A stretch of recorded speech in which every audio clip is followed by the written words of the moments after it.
കായകൽപ്പം അല്ലെങ്കിൽ കർപ്പ മെഡിസിൻസ് ഇതൊക്കെ എന്താണെന്ന് നോക്കാം. കായകൽപ്പം എന്ന് പറഞ്ഞു കഴിഞ്ഞാൽ കായം മീൻസ് ബോഡി, കൽപ്പം മീൻസ് റെജുവിനേഷൻ. അല്ല വേറൊരു കൺസെപ്റ്റിൽ പറയുകയാണെന്നുണ്ടെങ്കിൽ കൽപ്പം എന്ന് പറയുന്നത് സ്ട്രോങ് ആസ് സ്റ്റോൺ, കല്ല് പോലെ നമ്മുടെ ശരീരത്തെ ഉറപ്പിച്ച് നിർത്താൻ പറ്റുന്ന അല്ലെങ്കിൽ ശരീരത്തിൻ്റെ ആരോഗ്യം നിലനിർത്താൻ പറ്റുന്നതാണ് കായകൽപ്പം എന്ന് പറയുന്നത്.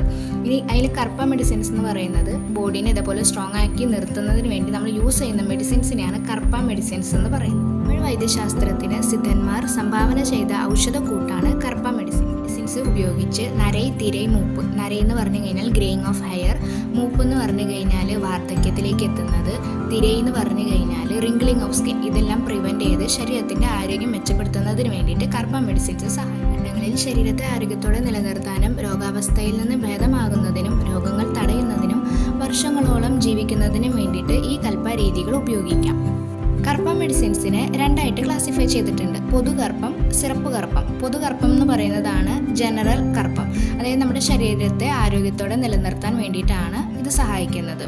ഇനി സ്പെഷ്യൽ കർപ്പം അഥവാ സിറപ്പ് കർപ്പം. ഈ സിറപ്പ് കർപ്പം നമ്മുടെ ശരീരത്തിലെ രോഗാവസ്ഥ ഭേദമാക്കി ശരീരത്തെ നിലനിർത്തുന്നതിന് വേണ്ടിയിട്ടാണ് സ്പെഷ്യൽ കർപ്പം യൂസ് ചെയ്യുന്നത്. മെഡിസിൻസ് തന്നെ 3 ഒറിജിനായിട്ട് വരുന്നുണ്ട്: ഹെർബൽ ഒറിജിൻ വരുന്നുണ്ട്, ആനിമൽ ഒറിജിൻ വരുന്നുണ്ട്, മെറ്റൽസ് ആൻഡ് മിനറൽ ഒറിജിൻ. അങ്ങനെ 3 ഒറിജിൻസ് ആണ് വരുന്നത്.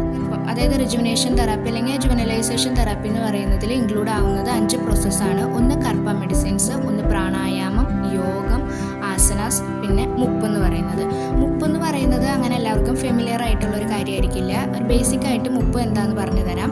മുപ്പ് എന്ന് പറഞ്ഞു കഴിഞ്ഞാൽ 3 ഭൂതങ്ങൾ ചേർന്നത്, പഞ്ചഭൂതത്തിലെ 3 ഭൂതങ്ങൾ ചേർന്നതാണ് എയർ, ഫയർ, വാട്ടർ. പിന്നെ ഈ മുപ്പിൽ തന്നെ 3 ടൈപ്പ് ഉണ്ട്: വാദമുപ്പ്, യോഗമുപ്പ്, വൈദ്യമുപ്പ് എന്ന് പറഞ്ഞ 3 ടൈപ്പ് ഉണ്ട്. ഇതാണ് ബേസിക് ആയിട്ടുള്ള കായകൽപ്പം എന്ന് പറയുന്നത്.